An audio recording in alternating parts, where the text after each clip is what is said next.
Have you ever had one of those moments where nothing bad happens, but your mood suddenly drops anyway? You are doing something ordinary, maybe sitting on the bus, maybe walking past a familiar street, maybe staring at your phone like it personally owes you emotional stability. And then something shifts. Your chest feels heavier, your energy dips, you feel strangely fragile, maybe even close to tears. And the weirdest part is that if someone asked what happened, you would probably say, honestly, nothing. That is what makes this kind of sadness so unsettling. When there is a clear reason, your mind feels in control. It can explain things. It can build a story. But when sadness shows up without an obvious cause, people often turn on themselves. They assume they are being dramatic, unstable, or too sensitive. Psychologically, though, sadness does not always arrive like a clean reaction. Sometimes it arrives like a delayed message. It is not created in the moment. It is released in the moment. Your brain is constantly processing more than you are aware of. Long before you form a clear thought, it is already scanning memory, tension, familiarity, and emotional meaning. This connects to what psychologists describe as implicit emotional memory, where your system reacts to patterns before your conscious mind can fully explain them. So a place, a smell, a certain kind of silence, or even the light in a room can brush against something old inside you. And suddenly you feel sad without knowing why, because your nervous system recognized something before your thoughts did. Another reason this happens is that emotions often show up late. When life gets overwhelming, your brain shifts into function mode.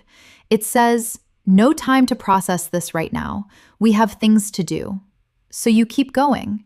You reply, perform, cope, stay productive. But the feeling does not disappear. It waits. Then later, when things get quieter, it finally surfaces. So the sadness is not always random. Sometimes it is simply delayed. There is also another perspective that matters here. Not all unexplained sadness comes from hidden pain. Sometimes it comes from depletion. Psychologist Lisa Feldman Barrett has written extensively about how the brain manages the body's resources almost like a budget, constantly tracking sleep, stress, energy, and physical needs in the background. When that internal body budget is running low, ordinary life feels heavier, and emotions become harder to regulate. In other words, sometimes what feels like mysterious sadness is your system quietly saying, we are low on something. That is why so many people feel sad in ways that do not look dramatic enough to count. They are not falling apart. They are just depleted. Always on, always reachable, always pushing a little beyond what they can actually carry. The sadness is not always a dramatic breakdown. It could be just a very tired nervous system finally becoming impossible to ignore. There is also the issue of disconnection. Sometimes what feels like sadness is the pain of not being fully with yourself. You can be productive and social while becoming emotionally distant from your own inner life. You say what is easiest. You get through the day. You keep moving. But you have not really checked in with yourself. And when you finally slow down, there is a quiet ache, not because something terrible happened, but because you have been emotionally absent from your own life for too long. So what do you do when this happens? First, stop putting your sadness on trial. You do not need a perfect explanation to deserve compassion. One helpful thing is to name the feeling gently. Psychologist Matthew Lieberman's research on affect labeling found that putting feelings into words can reduce emotional reactivity, including lower activity in the amygdala during negative emotional processing. In plain English, when you softly say, "I feel sad right now," your brain often becomes a little less chaotic. You stop fighting the feeling and start orienting to it. It also helps to check your body before chasing a deep explanation. Are you tired? Overstimulated? Running on low sleep or constant stress? Sadness is not always purely emotional. Sometimes it is physical strain wearing an emotional mask.